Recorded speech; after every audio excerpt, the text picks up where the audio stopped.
Bishop Dr. Winston Leith, welcome to Profile. Thank you. It's my pleasure being here with you. And we're really happy to have you on board as well on this episode of Profile. So many different kind of things to talk about.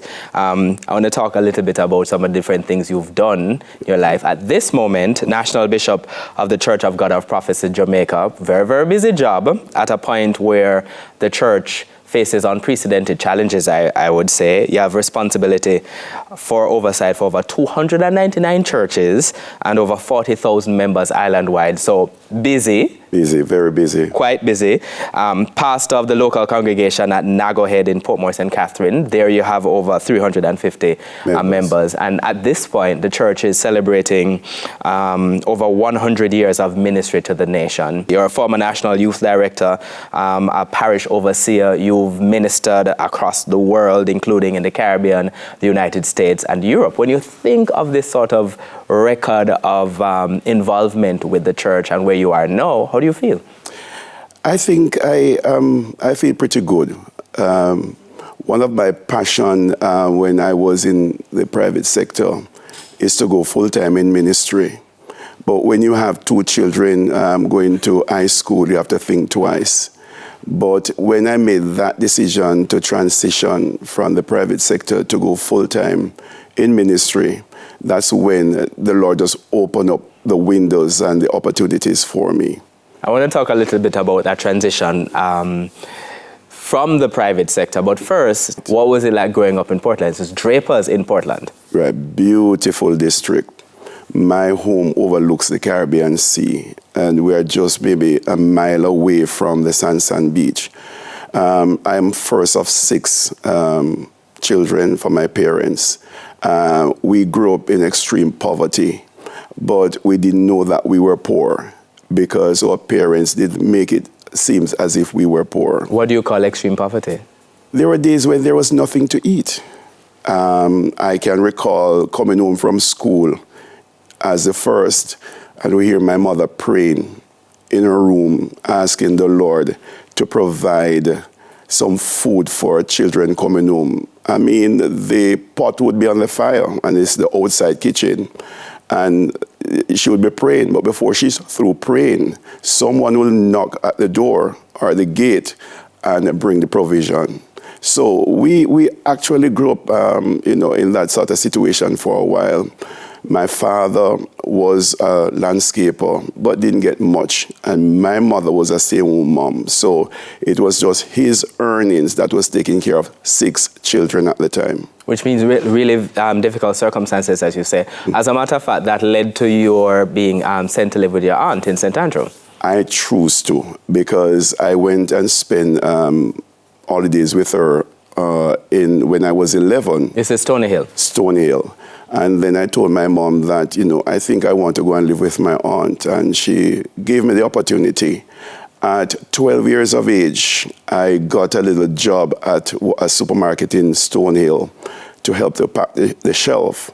And on weekends, I would have to lift the 100-pound sack of sugar and flour to pack it in the storeroom.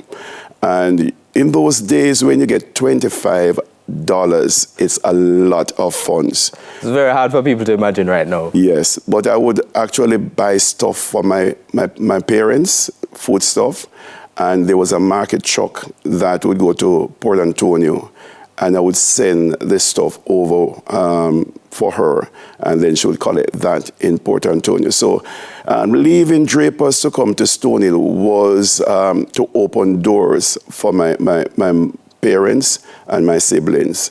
But in that same year, my aunt, who is a avid Christian, I went to church for a crusade, and that night, I gave my heart to the Lord out of fear.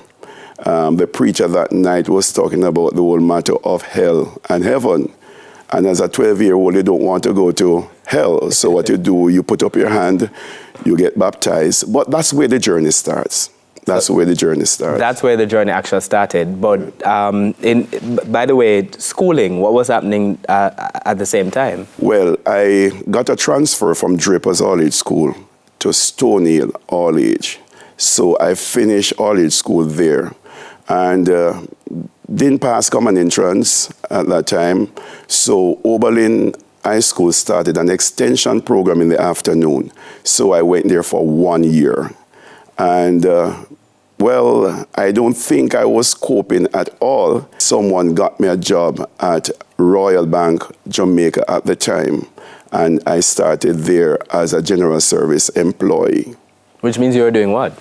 Well, I was doing everything in the bank in terms of ensuring that the mails are collected from each desk, ensure that the bag for the data center is prepared and ready for pickup. And I would normally do deliveries. Some days you would go to Bank of Jamaica to do transaction on behalf of the bank, and pretty much it. But it was a very busy period for me. So you have a life, especially the working life, which is better certainly from the circumstances that you started out. Definitely. But you have a parallel life taking place with the church. Definitely. How did your involvement in the church start to grow? Well, as a youngster, I was involved in almost everything from cleaning the church and being very active in youth ministry. At that time, we used to call it VLB, Victory Leaders Band. My main purpose was to really be involved with the youngsters my age, try to get them to understand and be careful of the lifestyle that they live. So we used to visit the Stone Hill approved school and see where youngsters our age who were involved in crime and violence were put away.